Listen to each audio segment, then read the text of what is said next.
भस्मासुर की पौराणिक कथा। हिंदू धर्म की पौराणिक कथाओं में भस्मासुर की कहानी एक ऐसी कथा है जो शक्ति, अहंकार और ईश्वर की लीला का अद्भुत समन्वय दर्शाती है। यह कथा न केवल रोचक है बल्कि आज के समय में भी प्रासंगिक संदेश देती है कि शक्ति के साथ विवेक और विनम्रता भी आवश्यक है। भस्मासुर कौन था?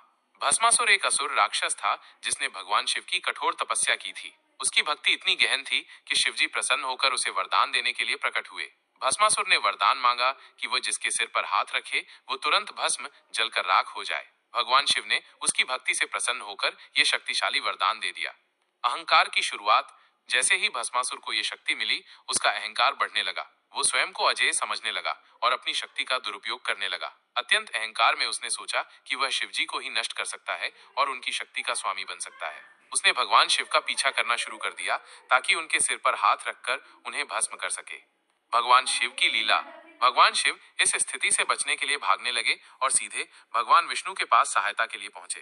भगवान विष्णु ने माया का सहारा लिया और एक सुंदर मोहिनी रूप धारण किया। मोहिनी रूप में भगवान विष्णु ने भस्मासुर को नृत्य में उलझा दिया। मोहिनी की चतुरता।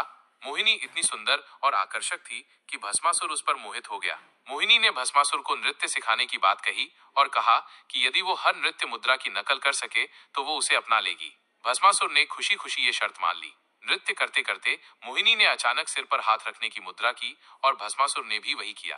परिणाम स्वरूप वो स्वयं ही भस्म हो गया। इस कथा से क्या सीख मिलती है?